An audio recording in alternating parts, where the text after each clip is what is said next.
going on, team? 9:16 a.m. I'm 1 minute late. I apologize. Let's just call it 9:15 a.m.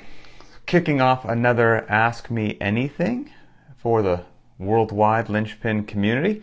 It is June 23rd, 2022. The sun is actually shining in the great state of Washington, which is just... The reputation of this area is deserved. It's cloudy and rainy a lot. It's not cool.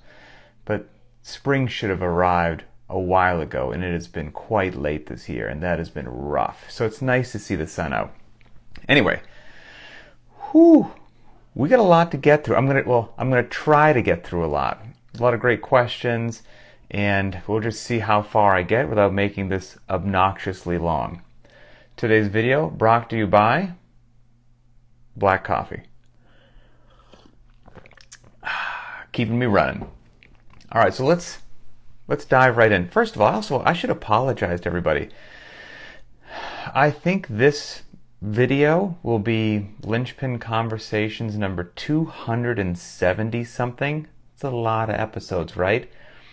I only got this microphone that I'm wearing on my shirt like 3 episodes ago. Never said I was the sharpest tool in the shed, right? I focus my time and effort on programming, not necessarily astonishing media. But the last 2 or 3 shows, after I've gone back and listened to them, I'm like, wow, I should have got that microphone about 3 years ago. So, anyway, got it. Let's dive right in. First most upvoted question is, so sometime within the last week, BTWB, Beyond the Whiteboard, if you will, they've posted a couple montages over the last month or so of various people in the CrossFit community. And the last one they did was of me, which is super cool. Very honored that they did that. And it's like, I don't know, 10 photos or so of various stages of my life over the last year. Over the last many, many years, I should say. And one of them, which the Linchpin community loved, I think because, I guess a lot of you suffer at my hand, if you will, was a photo of me obviously having just suffered. It's me laying on the concrete, my nose just about touching the concrete, sucking wind, a barbell in the background, and there's some spit or drool that is connected to both my mouth and the pavement because I just finished, really going for it. One of those days where I just brought the intensity hardcore. And the question was basically, what's the story and background on that photo? And I think everybody wants a very big, crazy story. I don't think it's a big, crazy story if my memory serves. I think it's just as simple as Nancy, and I think that's the 95-pound barbell that you see in the background. Nancy plus intensity. That was literally it. That literally is, it can be just that simple, right? Nancy, like so many other CrossFit workouts, I just felt myself about to go down a rabbit hole. No need to do it because we've gone down that rabbit hole a bunch. We'll look at the rabbit hole and we won't go crazy. So that photo of me looking just like it might be my last day on earth and I might not recover. Nancy plus intensity. Nancy, 5 rounds for time, 400-meter run, 15 overhead squats at 95 pounds. That's it. Couldn't be simpler. Just an innocent couplet. And Nancy is a workout that can meet you wherever you are. This is the rabbit hole, right? Again, we've been talking about this for Linchpin for literally years, but in case you're tuning in for the first time, Nancy doesn't have to be a one-size-fits-all. You can do Nancy at high intensity, at moderate intensity, or at low intensity. And that very same workout will yield a wildly different experience. It's a little bit of a shooter's choice. It's how are you feeling that day? What makes sense for you that day? What do you want to do that day? And you could also modify Nancy in 28 different ways. Make it a front squat, make it whatever. So, make it wall balls. But on that day, if memory serves, I was like, today's the day. I'm feeling good. I'm ready. Everything's lined up. I am going to try to set a lifetime PR in Nancy and burn this town to the ground. And that simple recipe yielded the photo that they posted on BTWB. So I think that's the entire encapsulation of that. Okay. Next question. Ooh, this was a deep one. Got me thinking about big life topics. Wasn't ready for that when I clicked on it this morning. It's from Levi A. And Levi says, I watched the 321 Go South series. I wasn't aware of this gem. I thoroughly enjoyed it. I can tell that the man we hear and see in the weekly Ask Me Anything, the Varied Not Random podcast, the daily Linchpin videos, etc., is quite a bit different than the man that took that trip. What do you attribute your personal growth or change to? Obviously, all of us changed significantly from 20 to 40. I'm wondering, was most of the change from negative experiences, injuries, failures, etc., or do you attribute it to positive things? Personal mindset, personal growth, healthy relationships, mentors, etc. I think I would enjoy hanging out with both your older and younger self, but I'm glad we've got the more seasoned coach programming for us. It's a great question. So for anyone who's unfamiliar with it, the 321 Go South series was something that myself and Ian Wittenberg, one of the most talented filmmaker, video editors in the entire CrossFit space as far as I'm concerned, we took a motorcycle trip in 2013, I want to say, so just about a decade ago. And it was we left from Big Sky, Montana, from a CrossFit affiliate gathering, and rode our bikes. We both had Kawasaki KLR 650s, rode from Big Sky, Montana, all the way down to the southern border of the United States, entered Mexico, went through Mexico,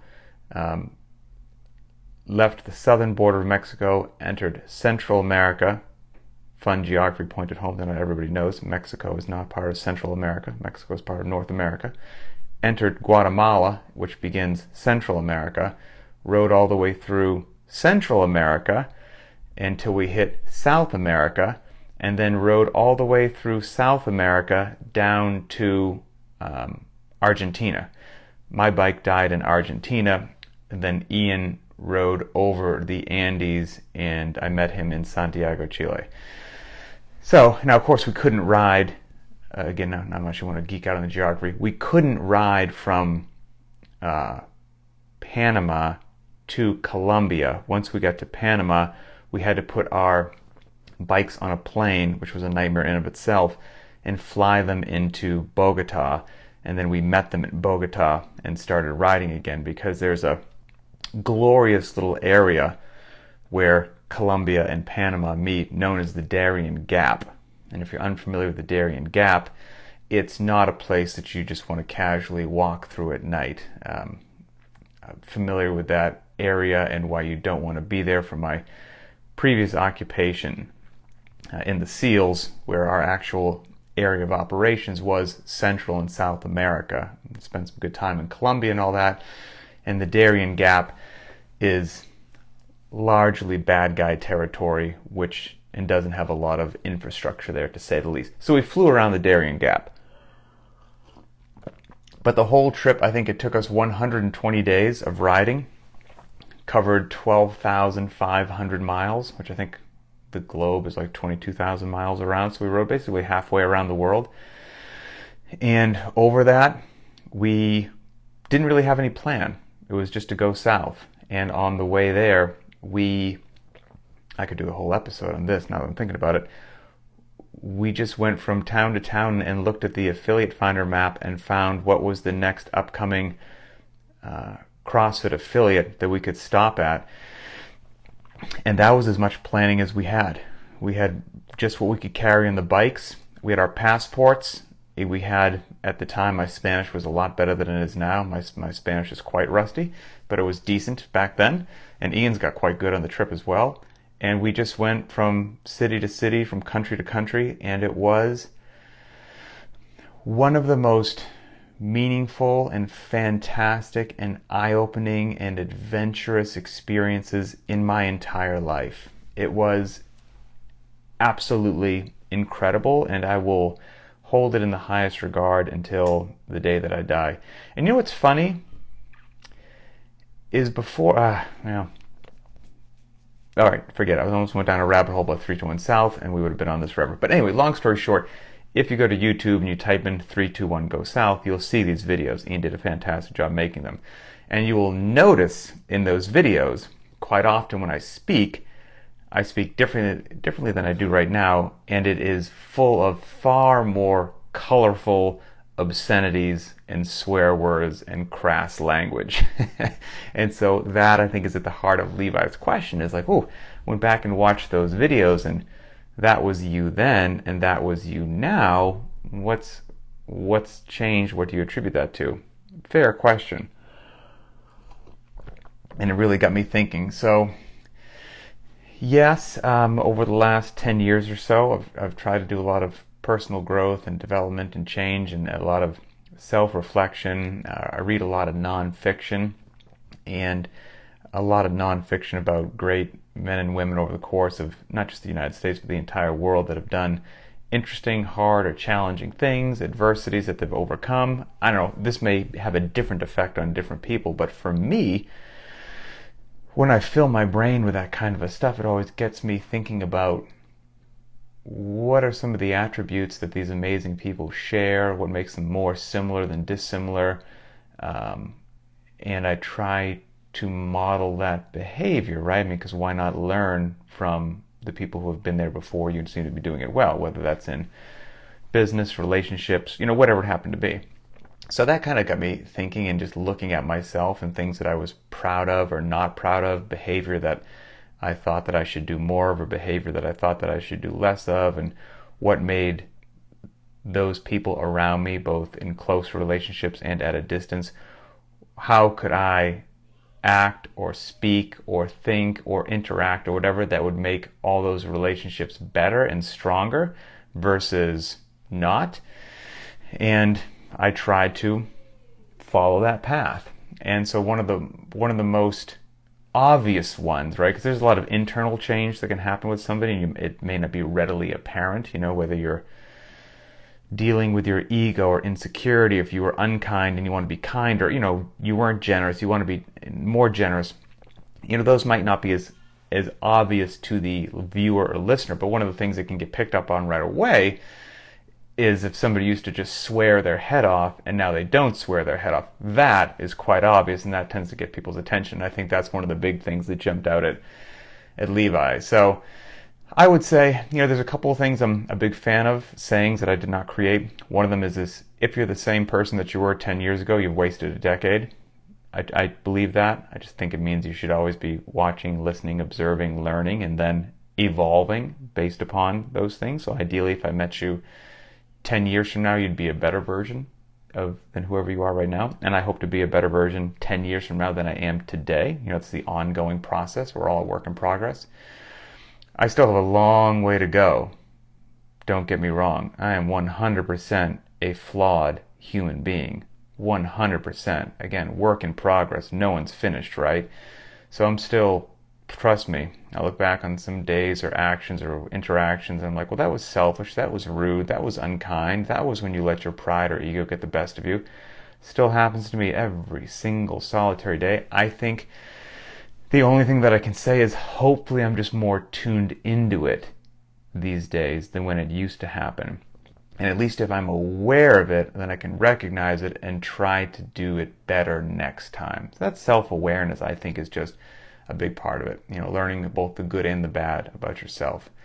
And that takes some time. If I may quote somebody who I'm a tremendous fan of, I'll say the quote, and then you can see if you know who the quote's from. The quote is, "It takes considerable knowledge just to realize the extent of your own ignorance." There's the quote. Say it one more time. "It takes considerable knowledge just to realize the extent of your own ignorance." Thomas Sowell. In my humble opinion, not to get on my soapbox, more Thomas Sowell, please. The world would be a better place with more Thomas Sowell. Dude's a beast. He speaks on all kinds of issues, but he's largely an economist as well. And to just so I think even it takes considerable digging about yourself and knowledge about yourself just to realize what your faults and flaws are, because if you're living in them every day, you're probably not even aware of them. And so it takes considerable knowledge to then even start to realize what areas were you ignorant in. That's just a long process with anything. Who you are as a human being.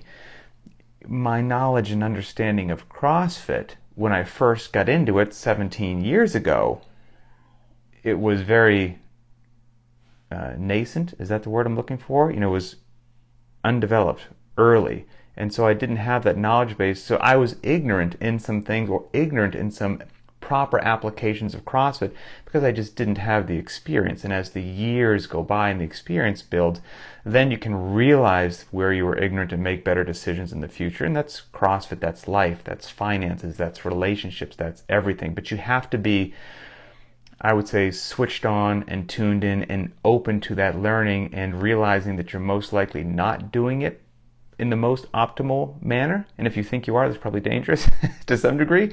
And so you have to be open-minded to other experiences, and then things tend to get better. So, here's a simple thing that myself, like any other American or person for that matter, got an opinion on everything, right? I've got an opinion on everything. And this wonderful book right here, since I knew that I was going to mention Thomas Sowell, boom, Basic Economics. Look at the size of that. It's meaty.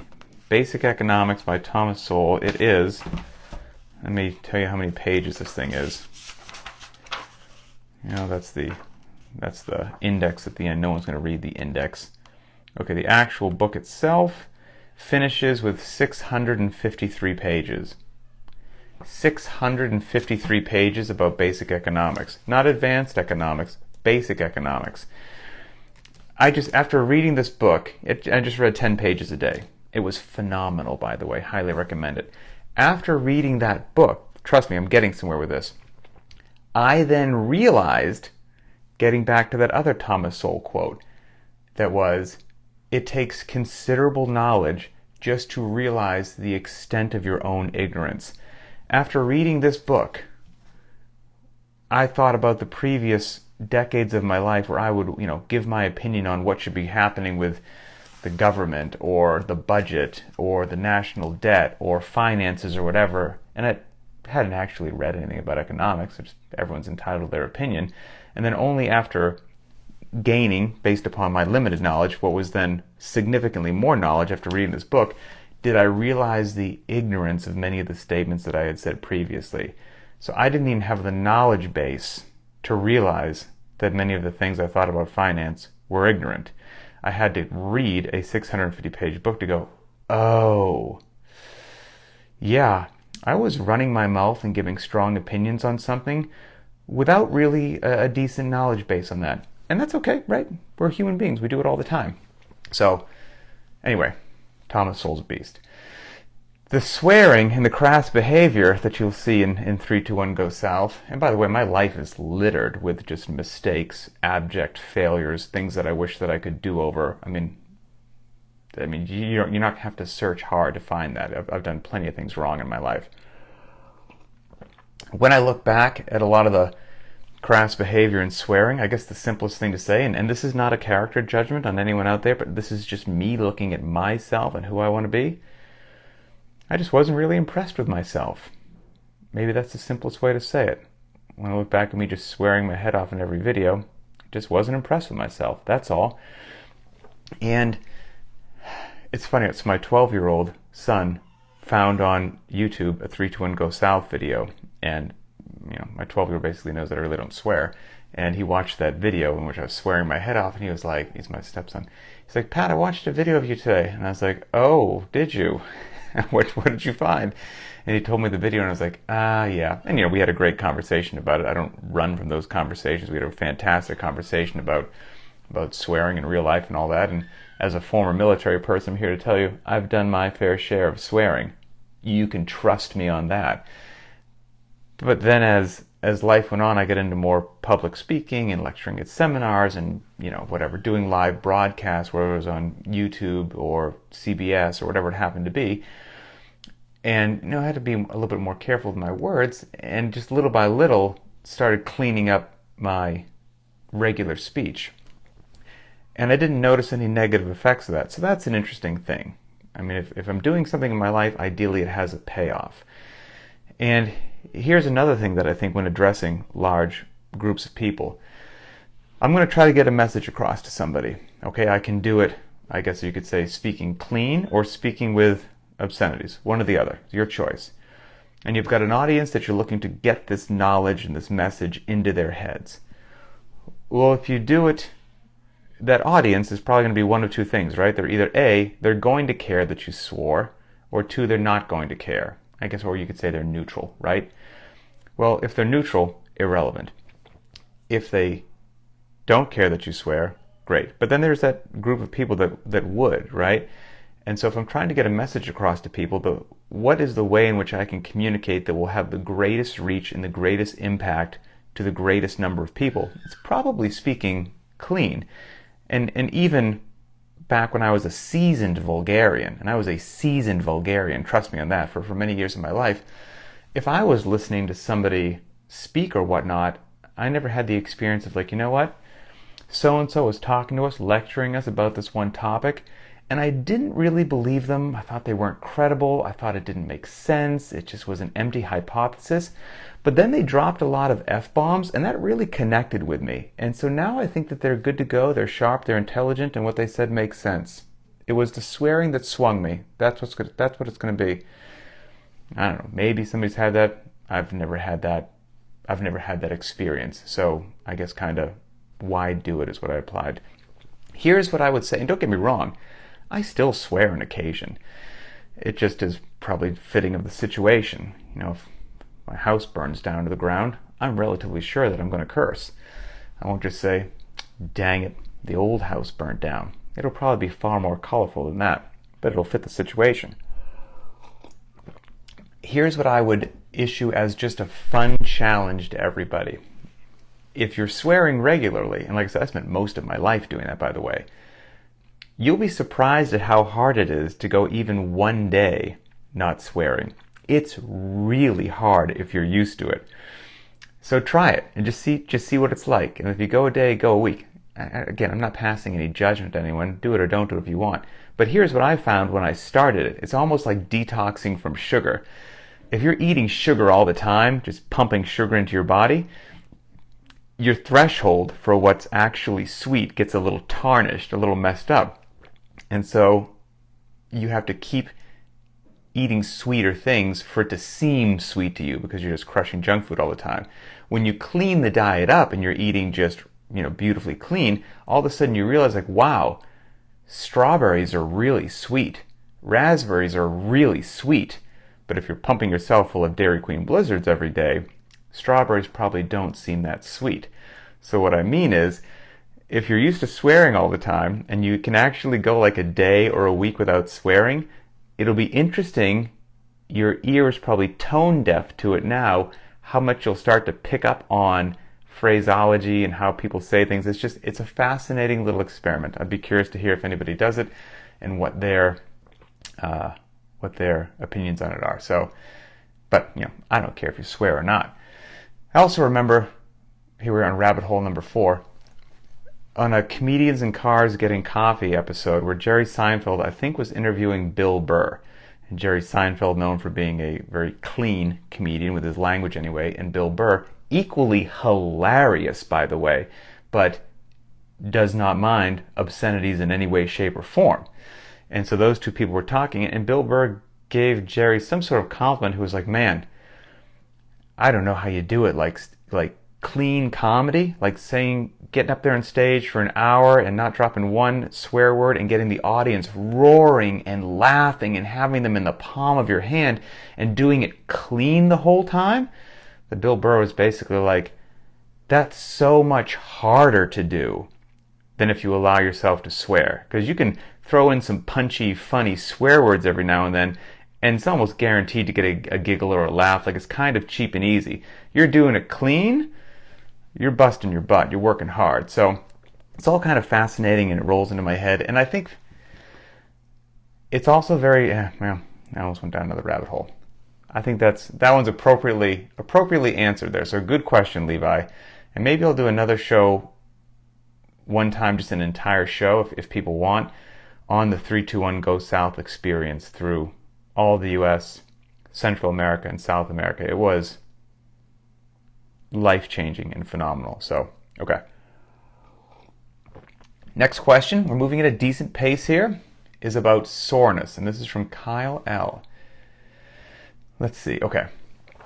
Kyle says, sometimes in the CrossFit community, and including Linchpin, I see soreness, or DOMS, being celebrated. Why is this a thing? I do CrossFit so I can be physically and mentally prepared to take on challenges life may throw my way. How can one expect to hike up a mountain, carry an injured friend, or defend yourself if you're just too sore to even walk in a straight line? This isn't meant to be negative, it just seems to run counter to the purpose of CrossFit. Thoughts? Great question. So, what I would say is, large part, yeah, completely agree with you. Completely agree. You don't want to be so debilitatingly sore that you are basically, laying on the ground and can't move. That's not good at all.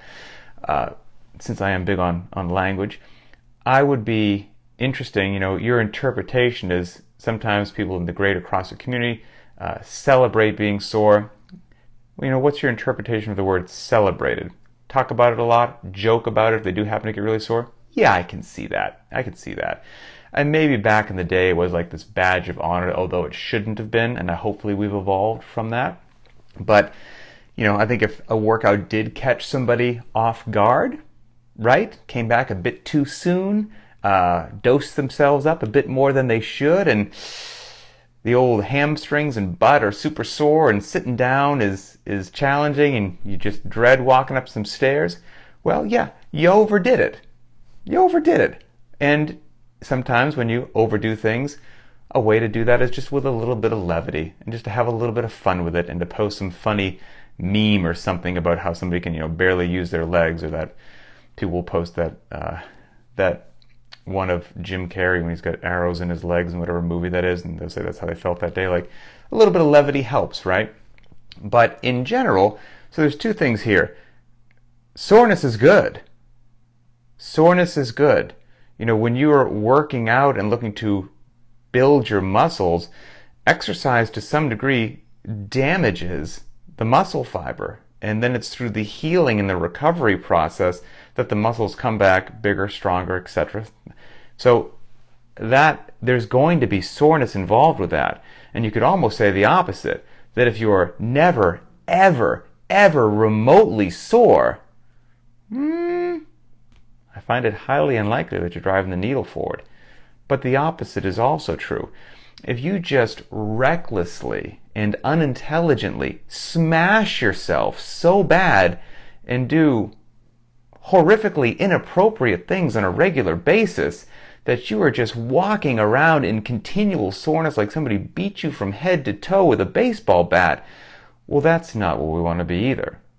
Like so many other things in life, there is a happy medium. There's a beautiful middle point, and that is where great adaptation happens. And that's the goal, is to stress the athlete, to stress the system, so that you get the adaptation, and you're going to have some soreness associated with that, but not to underdo it, or else you're not driving the needle forward, but not to overdo it, so that you're just so beat up that you don't really feel like working out for the next 2 days. So, and you're going to have people that if they do overdo it every now and then, decide to make light of it, and that's okay. Humor's okay. And they may not be necessarily be celebrating it so much as they're just having a little fun with, like, it is what it is. But back in the day, years ago, and it's tough to quantify what that was and how many people actually, quote unquote, celebrated being sore. Was it most people, or was it just the people that posted about it? But yeah, I would say it's probably fair to be like, yeah, if you're not just smashed every day, then you're not doing CrossFit. And I feel like that is a very, I hope anyway, antiquated interpretation of the methodology. But it's one that I had about 16 or 17 years ago, kind of getting back to our one of the topics that we had earlier about your understanding of things evolving over time. But no, you shouldn't just be debilitatingly sore every day. You don't want to do that. And that's why we modulate so many things, be it loading, rep scheme, changing the movement if you need to change the movement, and of course that wonderful one, just lowering the intensity. Just lower the intensity. That's probably one of the biggest knobs that you can turn. So that's that. All right, let's see. I've got one question from, well, two short ones I think here, from the BTWB squads, Linchpin squads group that I pulled up. First one is from Nathan G, and Nathan says, what is, in your opinion, the most interesting workout for beginners when inviting them to try CrossFit? Something with a low barrier to entry, but still has that special something that would make someone think, that wasn't impossible and it was kind of fun. I've got one for this. Cindy. I think Cindy is one of the most beautiful, it's one of those beautiful CrossFit workouts, period. But you want to talk about a trap or something that they don't see coming. It will be really fun, really eye-opening too. I think Cindy's really high on the list. Not a barbell in sight, so it's very welcoming to anybody. Pull-ups, push-ups, and air squats, easily modifiable. Hey, you don't have pull-ups? No problem. We can do ring rows. We can do a banded pull-up. We can do all kinds of other things. Hey, you don't have push-ups yet? You can do knee push-ups. You can do elevated push-ups. The air squats, if you've got air squats, great. If not, we can modify the range of motion, can have you squat to a ball. Maybe you do a lunge. Again, there's ways to play with all of these things. If 5, 10, 15 is too many reps to do per round for a new person, we're going to cut it down to 3, 6, 9. 3 ring rows, 6 elevated push-ups, 9 squats to a ball at appropriate height. Hey, 20 minutes is too long. No worries. We're going to do a 10-minute Cindy. Cindy is a fantastic, beautiful, gorgeous, easily modifiable workout that you can almost change it in any way to meet anybody where they are. So I'm a huge Cindy fan. Final question, and then we'll do a couple of Linchpin shoutouts and we'll get out of here so everybody can enjoy their rest day. This one is from Ken T, and it's a great question. I think it's a universal question. It's also a challenging question. So he says, how would you approach somebody who wants to be healthier, and he said specifically losing weight, but has no drive to work out? They try to diet their way out of having to exercise, but with little success, and are frustrated that they are not losing much more weight. Any thoughts would be appreciated. Thank you. Okay, so there's a couple things in here that I think are interesting. Because if their main goal, based upon Ken's question, maybe if he was standing here when having a face-to-face conversation, I could get more nuance. But just from the question here, they're not losing enough weight. There's that old saying that I think applies to most of us, that you can't out-train a bad diet. And for most people, I do believe that's true. And so, in this example that Ken's giving, if somebody doesn't really have a lot of motivation to work out, they're trying to lose weight and they're not doing it, I'm not necessarily convinced. Now, I don't know anything about how this person's eating, okay? So that's a huge ball of information that I would need to make really meaningful assertions. But let's say that they're eating somewhat well.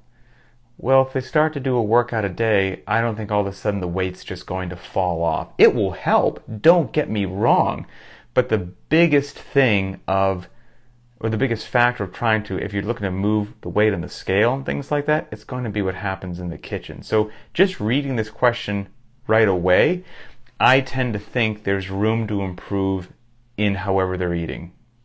Because if somebody didn't work out, but they were an absolute, just dedicated ninja with how they were eating, the scale would change. They would lose weight. It would happen. So the fact that that's not, my initial impression is there's something not optimized in that diet. So that would have to get taken care of first. Then, of course, it'd be great to get them working out. Of course, it'd be great to strengthen their body, increase their stamina, increase their strength, get their fitness in line. That would be fantastic. And everybody relates or gets fired up for a different reason. So Ken, if this is a friend of yours, maybe some conversations as to what's important with this person, and then help them understand how those goals, which that person self-reported as being important to them, how working out aligns with those goals, strengthens those goals, helps achieve those goals in a more efficient fashion, and how it will serve them well for the long term. Because it could be somebody's into sports. Well, we can craft the narrative as to why working out and eating well is going to fit that. It could be longevity. Easy day. We can craft the narrative to about that. It could be, fill in the blank. I can't think of anything that isn't going to be better served by eating well and moving your body in an intelligent fashion based upon where you are in your fitness journey. I can't think of anything that's not going to be made better by doing that. So let that other person explain to you what's important to them, and then you can craft the narrative and hopefully help them out. And if they live near you, a little peer pressure is always helpful when it comes to working out. Get together every couple times a week, help increase their knowledge base, how they're moving, and then ideally it becomes a little bit more of a habit or routine and they get fired up about it. So that is that. Let's finish with a few Linchpin shout-outs. Okay. First one is from Melanie C. And this is entitled First Push-Up. So Melanie says, I logged full push-ups for the first time ever in a workout and did nearly 3 times the most push-ups I've ever done in one day. So that's huge. That's fantastic. Again, everyone's at someplace different with their fitness journey.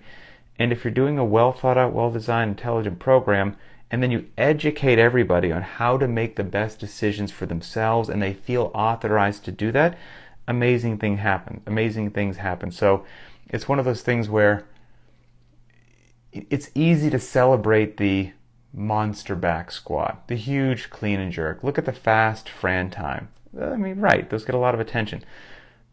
But there's somebody in their fitness journey where getting their first push-up is huge. And that's where Melanie is, and that's a really big deal, and that needs to be celebrated just like anything else. So Melanie, well done. The time and effort that you have put in has paid off, and that's very, very cool. All right, second one. This is called Bike and Burpee Chest to Bar, Scale the Scaled. So this is from Bridget B. And she says, so for anyone who is new out there and reluctant to scale, I'm just putting it out there that today is likely going to be a scale the scale and a KFT, kinda for time, kind of day for me. Happy Monday, everybody. # scaling is cool. So she just put this out there in the private Facebook group, and this is the culture that we've created at Linchpin, right? We give you the recipe.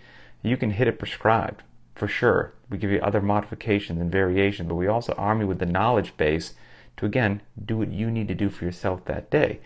And we've created ideally an environment and a culture and an atmosphere and a community that there's no shame in scaling, and there's no shame in other things that the Linchpin community has embraced, like NFT. Every now and then we do a workout not for time.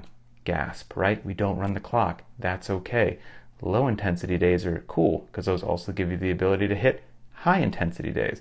And then there's kind of that wonderful middle ground that a lot of us find ourselves in, as Bridget did on this particular day. KFT, kind of for time, which is, hey, I'm going to warm up, see how I feel, I'm going to modify something if I need to. Yeah, the clock will be running in the background, but it's more just of an accessory. I'll see where I ended it. The clock will say something. That's okay. I'm not going to have the clock pressure me into going faster than I want to. That's kind of for time. Absolutely love that. It's fantastic, and people will benefit from doing that. Final one. Okay, here we go. This is entitled Training versus Practice. Oh, this is also from Melanie, which I already had one from her. Just randomly pulled out a second one, so I'm going to get another one. Melanie will save the one for later. Here we go. Here's a good one. This is entitled Single Mom in Real Life. So let's see what this is. This is from a different Melanie. The first one I said was from Melanie C. This is from Melanie H. And Melanie says, the past few weeks have been a bit of a struggle. As a single parent, most of the time I'm convincing others, including myself, that everything's okay. But truthfully, the loneliness can be unbearable at times, but then I log on and I get lost in these posts and you awesome people and your comments. So I got up today, determined to stop feeling sorry for myself, and had a great morning in the garage. Happy lifting day, everybody, and thanks for being my escape. How cool is that? And that's the power of community. Again, that's not just empty words. My goal with Linchpin is to put out the best programming on the face of the earth for somebody who wants real fitness for the everyday person without being in the gym more than you have to and have your knees, back, and shoulders feel good, 100%. But the other part of that is the community aspect, and the community is huge. The community keeps you fired up. The community gives you support. The community picks you up when you're down. And Melanie's post about that just kind of warmed my heart and let me know that, yeah, we're on the right track. And that's a testament to all of you in the community. That's a testament to you, and I'm just honored and proud to observe it, and we'll keep it moving in the right direction. So that's that. And as I always say, if you're working out somewhere, if you're part of the global Linchpin community, film a video of where you're working out. Garage, basement, outbuilding on your property, in the backyard, an apartment, fire department, military base, I don't care. Film a video, give us a little walkthrough of what you got going on, and then shoot that video to me at info@crossfitlinchpin.com, and I'll put it on the CrossFit Linchpin YouTube channel. So that's it. Have a wonderful day, and we'll talk later.